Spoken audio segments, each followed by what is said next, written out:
And welcome everyone to another edition of the Church Solutions Podcast. My name is Phil Thompson. And I'm Steve Lacy. Steve, how are you today? I'm doing just great. Right. How are you? I'm doing well. My son is still in the hospital with COVID-19. Hopefully his body will continue to respond and hopefully he'll have minimal issues once he gets out. So it's been a little anxious few days for us here in the Thompson household. That is some scary stuff. It can be. It certainly can be. But other than that, we're doing good. We're trying to be positive about everything. So this is the Church Solutions Podcast. Appreciate everybody being here. This is episode, according to Apple, episode 309. And we've been doing this long before Apple even existed. Probably not, but we've been around for quite a while, serving churches and doing things. We're a tech company, but we work with all sorts of different facets of the ministry because we've all been involved. And today is no exception to that. And by the way, the Church Solutions Podcast is brought to you by mychurchdaily.com.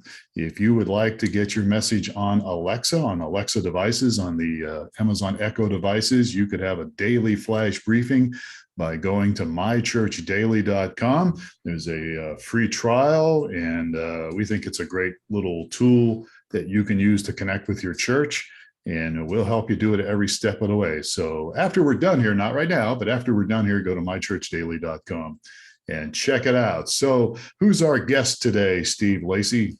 So we have Kyle Hammond. We have Kyle Hammond. Yes, and I remember meeting Kyle's wife years ago. She is very creative, and when I was on staff at a live church, which is where Kyle's at now, she helped us do a little dancing two-step. That's right, we danced, and Kyle's wife helped us do this. So Kyle is actually on staff at Alive, and he is involved. He oversees the kids ministry at Alive Church here in Tucson, Arizona. That's birth through grade 5. Kyle's a graduate of Grand Canyon University here in Arizona. He's got his bachelor's degree, and he's also got his master's degree. So Kyle, thank you for being a guest here on the Church Solutions Podcast. Yeah, thanks for having me, guys. I appreciated it, Phil and Steve. And I'm excited to be here. So thanks for the invite. Yeah. So the reason we invited you was actually my wife we've been a part of the same church, and she's a children's volunteer.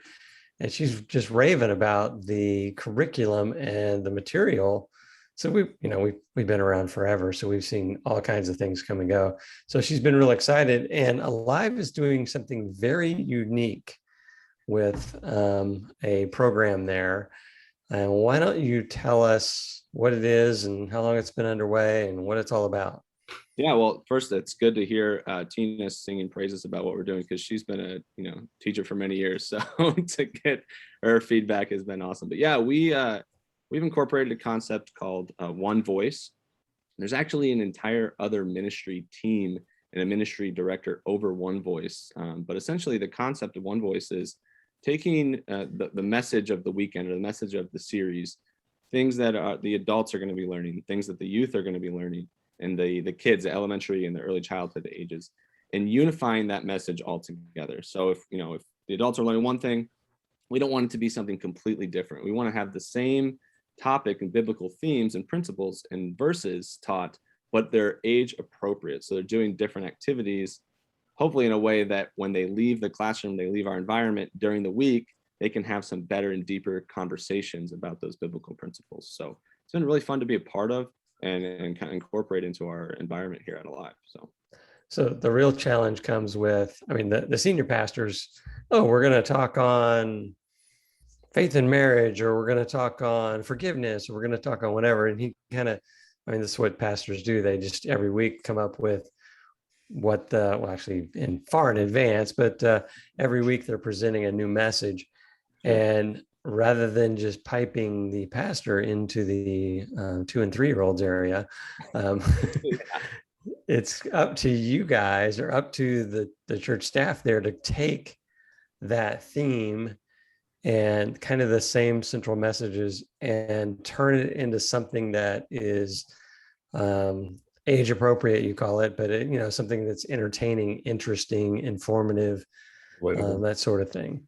Yeah, so that's why it's just great having different perspectives and different voices in those meetings. So essentially, we'll start having a meeting where we're all together, different levels of leadership, of youth pastor, associate pastor, head pastor, and me in there, talk about some of the different themes and topics we want to teach on, and then from there, kind of here's what we're deciding on, what we're going to do, and then how can we incorporate that with the youth and the kids. So having different voices and opinions and people with different skill levels has been a huge blessing in that area, to be able to make those more intricate concepts or biblical principles, start to introduce those at a younger age. So you have a team there that I would think the biggest challenge would be the further you get from adults in taking that central theme and making it appropriate for the kids. So there's a team at Alive that is coming up with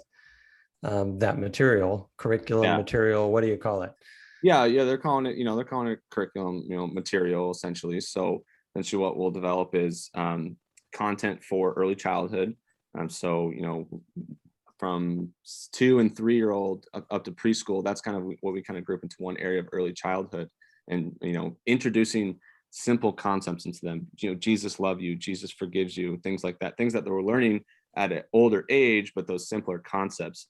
So providing everything in terms of a teacher worksheet that's got all the activities and prep involved. One Voice is really big on using video content, where some of those biblical principles, those stories, the verses, taught through a video, and the teacher is there to facilitate that and engage with kids during that. So really, they've designed it in a way where somebody can come in, get some initial training on how to do it, but then really be able to feel confident jumping into a classroom with 3-year-olds, with second graders, third graders, fifth graders, middle schoolers, whatever the age might be, feeling confident and comfortable to go in there and to be able to give them an experience that's hopefully going to grow them in their relationship with God. Let me play devil's advocate here, no pun intended. Wouldn't this seems like an awful lot of work? Why not just buy some curriculum? Well, I think and again, this predates my time here at Alive. I came on to staff. I was an intern over the summer last year, and then fully took over in December of last year, January of this year. So there's a lot of things that predate my time here.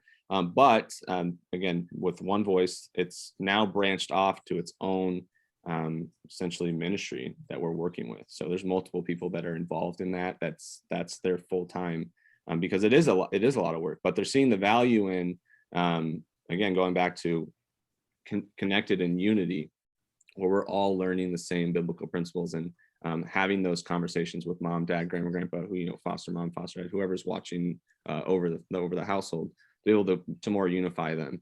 And if something like this was out there that unified churches, I mean, I'm sure there'd be conversations on and purchasing a curriculum like that.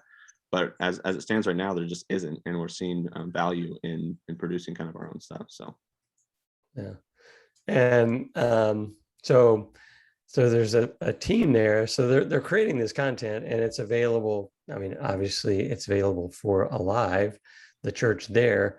But is there an effort or an idea to share that with other ministries, and what's that look like? Yeah, exactly. So in January of next year, it's going to be able to be launched for different series that we have kind of developed this past year.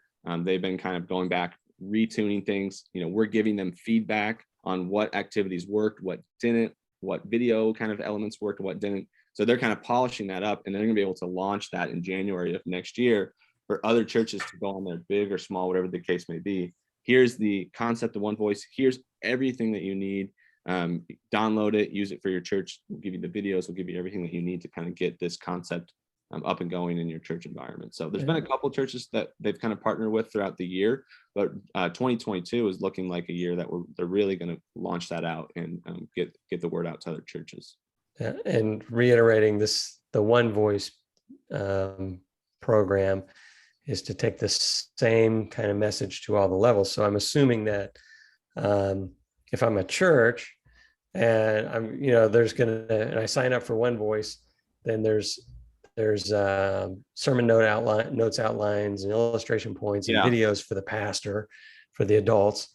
There's something for the youth that's appropriate, and then there's something for the kids, which is where, I mean, from my perspective, I think is where the bulk of the energy would have to be involved in making a video and coming up with crafts. And especially the wide, learning range of kids, something that's going to maybe stick with a 2 or 3 year old or resonate with a kindergarten.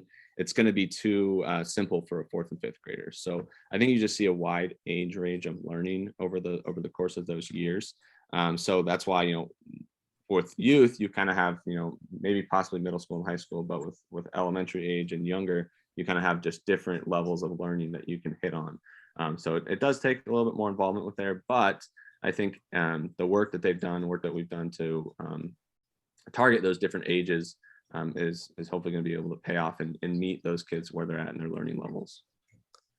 So do you know the long-term goal or the big picture goal for Alive for this One Voice? Is it to just be I know that Alive's been really involved in the past with trying to create free resources for other ministries. Is this going to be a paid thing, or is this going to be a free thing, or a donation thing? What's the vision for the whole One Voice beyond the walls of the local church there called Alive Church? Yeah, in terms of products and pricing and things like that, I think there's a plan to kind of shift for next year. But there's some stuff that is even being able to look at right now that is kind of for free. So I think the idea mainly behind it is just to sustain the ministry and to be able to get this in the hands of churches. So some of those kind of decisions are not kind of under areas that I oversee or are involved in per se. So maybe you can get kind of some better information or things out of some other people here at Alive Church. But I know that it's the goal behind it is just to get this into the hands of churches for a reasonable amount of money.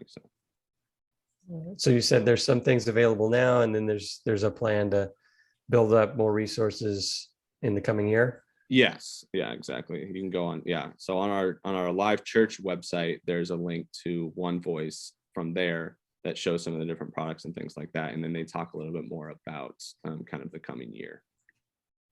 Okay. I may have missed this, but with the video and all the things that you guys are offering, I mean, how many people does it take to put this together?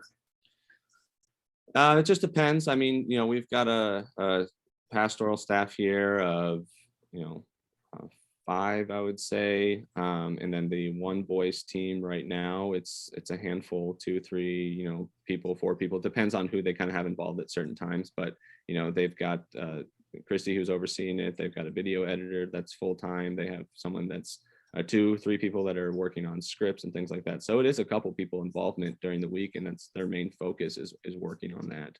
Yeah, and Alive's not a big church. I mean, you're not a mega church, so you guys are putting considerable resources into this. Yeah, again, from the financial kind of aspect of it, I can't really speak much to my knowledge per se. People, yeah. You're right. But I will say that it is something that they feel confident in and want to get this. And it's been so cool to, even from my quick time, here since summer of last year, just to see how it's grown and the involvement and how we've, how they really have taken this up and make it into something really awesome. Yeah, I ask those questions because there's people listening or watching this podcast, leaders and people, elders and stuff, and they might be wondering, this is interesting. Maybe we could do something like this, but again, there's a lot of moving pieces, I think, to this. If you want to reach everything, all the different sections of the church. No, absolutely. It's again, being involved in something where it's, the church itself and ministries are creating it mainly from the ground up. It's a lot harder. You know what I mean? It would be easier to just purchase a curriculum and adapt it to your church setting. But the belief that we're confident behind it is we believe in One Voice, and we believe the impact that it's going to make on families. So it's worth the effort. It's worth the extra, the sweat, the extra time to work on that. It's worth the extra time for me to look at things and adapt it to our classroom and be able to cast that vision to other, teachers and volunteers that I'm working with. So it's harder for sure, but it's definitely worth it, I would say. So, and you participate on both sides of this too, right? I mean, tell us about, you said there's video elements and there's other crafts. Tell me more about it. Yeah. I know there's, essentially what the kind of general flow is. One Voice provides a teacher guide that I look to send out ahead of time to my volunteers to make sure that they have enough time to pray over the lessons. There's a devotional in there that's written to be able to understand what we're going to be doing for the weekend. But then when kids come in the weekend, it's typically a welcome activity that kind of gets their brains turning a little bit about this concept that we're learning about this week. And then we'll transition into a video teaching, which is about, worship. It's about 15 minutes or so. And usually in those video teachings, you kind of have some sort of skit or situation that's happening with some characters. I love that we're using puppets. I love puppets. I grew up, in a church where we did puppet ministry. So I even get to maybe voice a couple puppets here and there. So that's fun. And then get into kind of a teaching component that's usually it's been me that's on camera. So when I'm in the classroom with kids, they kind of like do a double take. They're like, whoa, is that Kyle? So that's kind of fun to see. And then go into some sort of a reinforcement activity where, for the younger kids, maybe they're doing some sort of paper craft. But for the older kids, we're doing some sort of discussion. We're getting the Bibles open. We're looking at memory verses. We're looking at, this last week we talked about, forgiveness in Luke chapter 7, and talking about, the parable of the women washing Jesus's feet, and then the parable of, the forgiven debtor. So having those discussions, getting the Bible open, I love to see that, especially with those older kids. And then really trying to say, how can we bridge the gap between kids that are leaving our kids ministry and then going into middle school? What do they need to learn and be prepared for going into that area? So that's kind of how kind of a service normally works. Older kids have discussions and things like that. And then the younger kids, we're doing some sort of craft or activity or game, but all of them are structured in a way that's reinforcing kind of the concept that we're learning that week. Yeah. So as the family, as you mentioned, walks out of church, the parents were in with the adults and the teenagers were with the teenagers, and the younger kids are in with the younger thing. And so it's not what'd you learn today? It's like, we all learned about forgiveness. What'd you guys think about wasn't that crazy? Or, I assume the idea here is that there's a unified lesson that relates all the way through the ages. Yeah. And something that also, we do is have a take-home card. So for the younger kids, it's kind of like a parent resource. For the older kids, it's kind of like a challenge card. But essentially, it's got different activities and kind of gives a brief explanation of what the kids learned about that day and how it matches up with what the adults or the youth had learned. So that's in a way, and we kind of incentivize it by, hey, bring it back and you can get a prize from our prize bin. But that's kind of a way to incentivize, hey, show this to your parents, talk about it this week. And bring it back next week, and we'll talk about it a little bit. And if you complete it and your parents signed off on it, you can get a fun little prize. So that's kind of a way that they've designed to get that conversation going during the week. If a parent doesn't feel kind of as equipped to have a conversation with their kid about forgiveness or God's faith or God, or whatever the case may be.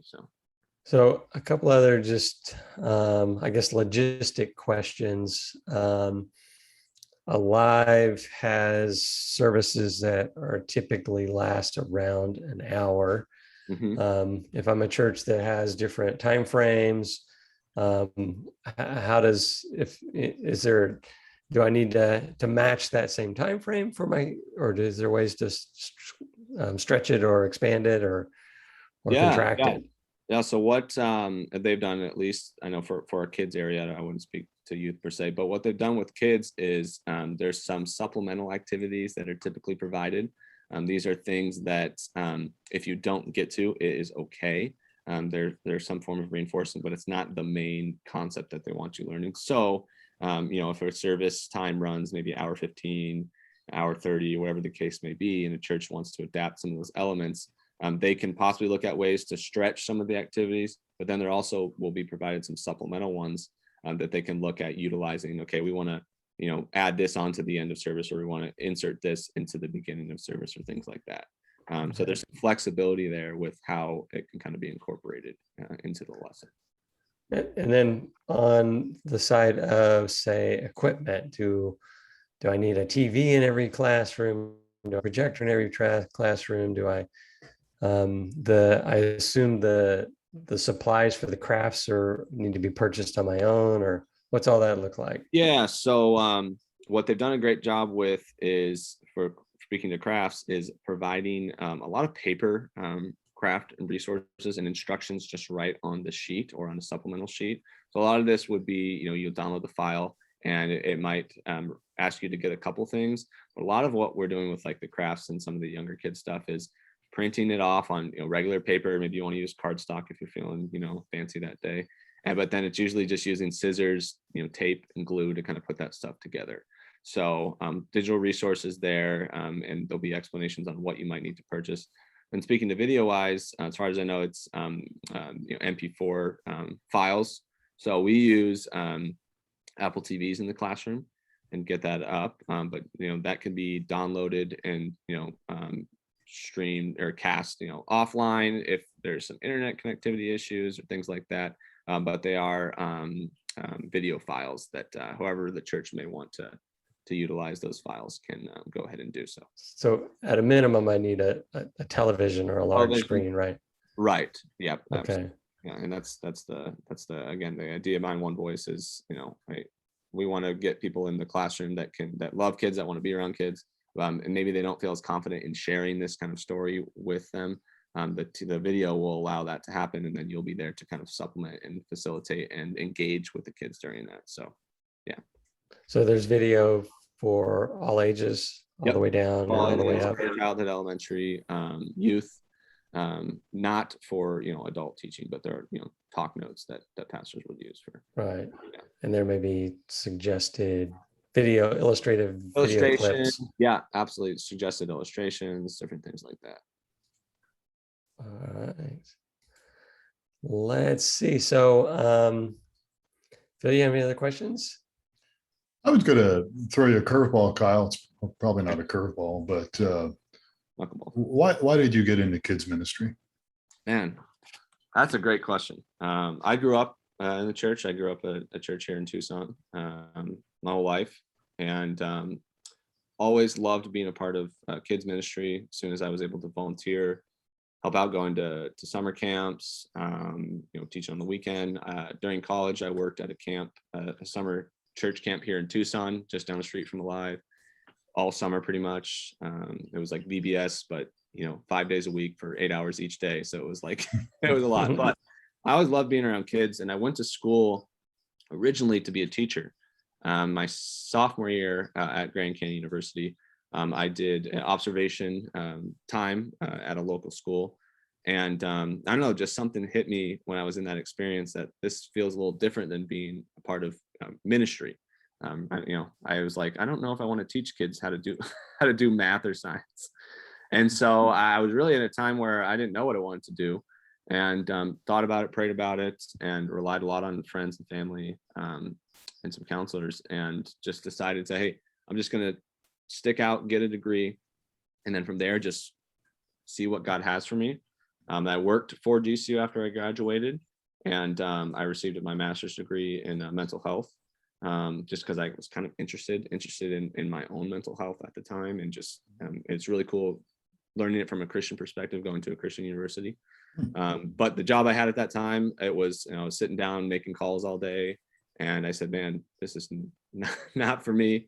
And so my wife kept pushing me, and different kind of seeds have been planted about going into ministry throughout college that I kind of really just pushed aside and said, God, I don't really know if this is for me, or maybe I just wasn't listening to God.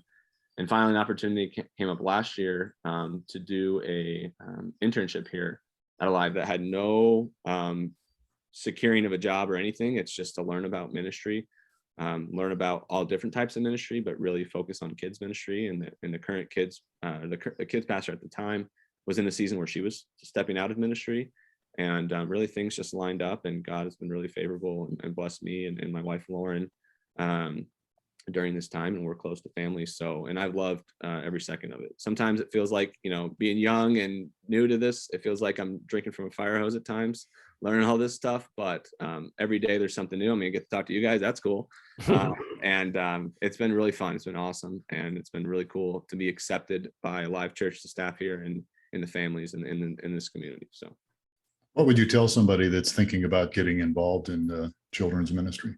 Man, I think that's tough. I think at the root of it, you gotta love kids. Man, if what gets me excited, what gets me pumped up, it's seeing kids and really seeing families on the weekend and during the week and things like that. But then also just knowing there's a lot more to it than I thought it would be. It's not just showing up on the weekend and having fun. It's doing a lot of planning, leading. Just a lot of leadership, organizational skills are important. So, but if you love kids and you have a passion for serving the kids, I mean, it is so awesome. It just goes down to what you prioritize and what you want, in your career and your job. So I love it. I wouldn't change it for anything. And I'm really happy to be kind of where I'm at and learning something new every day and taking, maybe failures or taking step backs in stride and just trying to grow and get better and grow closer to God throughout this whole process. So. Yeah. All right. Well, great. Super. Well, let's repeat again how people can get the One Voice and then how people might be able to get a hold of you. Yeah. So if you head over to alivechurch.com/onevoice, you can see some information on there. It'll redirect you just kind of to their entire page, their products, features, talks about how you can contact them if anybody has questions. And what was the second question? How could people get a hold of you? They want to reach out to you. Yeah, if anybody wants to email me and chat and get some more information, you can email me at kyle@alivechurch.com. That'll just go right to me, and I would love to chat and share some words. So. Sounds good. All right. We've been speaking with Kyle Hammond from Alive Church in Tucson, Arizona, and talking specifically about the One Voice program. And look, if you've missed that or you want to just reach out to us, we can pass information on to Kyle, support@streamingchurch.tv. That's one of our products, and we'd be happy to talk with you. And this is brought to you by mychurchdaily.com. So you get a chance here after this podcast, go to mychurchdaily.com, check it out. And maybe you can get something on Alexa, the flash briefing, easy to do. We'll help you every step of the way. Kyle, thank you so much for your time today. Take care. Thanks. All right. And Steve Lacy, thank you for your input as usual. To be a part of it. And my name is Phil Thompson, and thank you for watching and or listening to the Church Solutions podcast. Please take care of yourself. We'll catch you again next time on another edition of the Church Solutions podcast.